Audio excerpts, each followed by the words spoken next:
7 मई विश्व अस्थमा दिवस के रूप में पूरे विश्व में मनाया जाता है। विश्व अस्थमा दिवस का उद्देश्य अस्थमा के बारे में जागरूकता फैलाना है। दमा एक विश्वव्यापी फेफड़े की बीमारी है जिसके मुख्य लक्षण सांस का फूलना, साए साए की आवाज़ आना, सीने के जकड़न महसूस करना तथा खांसी आना इत्यादि।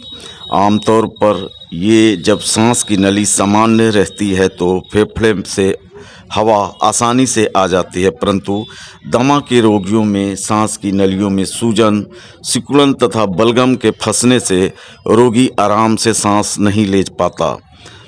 दमा के लक्षण प्रतिदिन या समय समय पर होते रहते हैं। अक्सर यह लक्षण रात में या भोर में बढ़ जाते हैं। आज पूरे विश्व में वर्ल्ड एस्थमा दिवस के रूप में मनाया जा रहा है। ये जीना एक संस्था है जिसे कहते हैं ग्लोबल इनिशिएटिव फॉर एस्थमा। इसका उद्देश्य है एस्थमा के बारे में पब्लिक को, मासेस को जागरूकता फैलाना। हर साल एक थीम के साथ वर्ल्ड एस्थमा डे मनाया जाता है। इस वर्ष का थीम है एस्थमा एजुकेशन एम्पावर्स, यानी एस्थमा के बारे में पब्लिक को एजुकेट करना है कि एस्थमा होता क्या है, इसके लक्षण क्या है और इसकी जांच कैसे होती है, इसका डायग्नोसिस कैसे कंफर्म होती है और इसका ट्रीटमेंट और बचाव क्या है। इसके कॉमन लक्षण हैं सांस का फूलना, साए साए की आवाज़ आना और खांसी आना जो अक्सर भोर में या रात में अधिक होती है और अक्सर सूखी खांसी होती है। साथ में सीने में दर्द होता है और साए साए की आवाज़, सीट विस्लिंग साउंड जिसे कहते हैं, वो इसके कॉमन लक्षण हैं। हर सांस का फूलना जो है दमा नहीं होता, लेकिन सांस का फूलना बहुत इंपॉर्टेंट दमा का एक लक्षण है। इसकी जांच सबसे कॉमन जिसको लंग फंक्शन टेस्ट या स्पायरोमेट्री कहते हैं, इसके द्वारा होती है। इससे पता लगा सकता है कि मरीज को दमा है कि नहीं है। दमा एक ऐसी बीमारी है एक क्रॉनिक बीमारी है जिसका इलाज लंबे समय तक चलना होता है। क्योंकि अगर लंबे समय तक हम लोग इनहेलर ना दे करके अगर दवाएं टैबलेट्स वगैरह खिलाएंगे तो ब्लड में जाएंगे, इसके साइड इफ़ेक्ट होंगे। इसीलिए दमा की दवा जो है इनहेलर्स यानी कि सूंघने की दवा, इनहेलर्स की दवा दी जाती है जो डायरेक्ट फेफड़े में जाती है। इसकी दवा की मात्रा बहुत कम होती है और मरीज़ों के दवा खाने से कोई साइड इफ़ेक्ट नहीं होता क्योंकि दवाएं जो है ब्लड में बहुत कम पहुंचती है।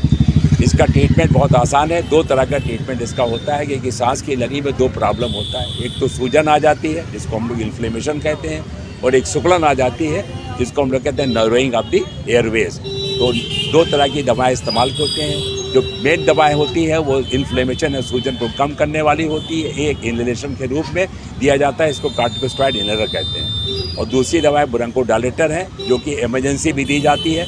अक्सर मरीज़ क्या करता है, ब्रोंकोडायलेटर दवा को पसंद करता है। इसके 2 काज हैं, एक तो बहुत सस्ती होती है, नंबर 2 इससे इमीडिएट फ़ायदा मिलता है, लेकिन ये हानिकारक है। हम लोग को प्रिवेंटिव दवा जो इन्फ्लेमेशन वाली है, एंटी इन्फ्लेमेटरी कॉर्टिकोस्टेरॉइड इनहेलर, वो बहुत इंपॉर्टेंट है। वो इसकी दवा के काज को दूर करता है। इसलिए मरीज़ को इस बात पर जागरूकता फैलानी है कि दवा जो इनहेलर है वो आप ब्रोंकोडायलेटर ना लेकर के बल्कि कॉर्टिकोस्टेरॉइड का इनहेलर लें।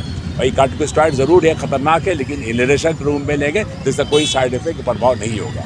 इसकी जहाँ तक बचाव की बात है तो उसके बारे में एजुकेट करना है। अगर मरीज़ रेगुलर कॉर्टिकोस्टेरॉइड इनहेलर लेता रहेगा तो उसके दमा का अटैक नहीं होगा। साथ में ये देखा गया कि दमा के मरीज़ों में अक्सर सर्दी जुकाम होता है जो इसका एक दमा का अटैक होने का कारण होता है। इसके बचाव के लिए साल में एक बार इन्फ्लुएंजा वैक्सीन या वायरल वैक्सीन होती है। इन्फ्लुएंजा साल में एक बार अगर मरीज़ लेता है और रेगुलर इनहेलेशन थेरेपी कॉर्टिकोस्टेरॉइड का लेता है तो इसका बचाव भी होगा और सही जीवन अपना व्यतीत कर सकेगा।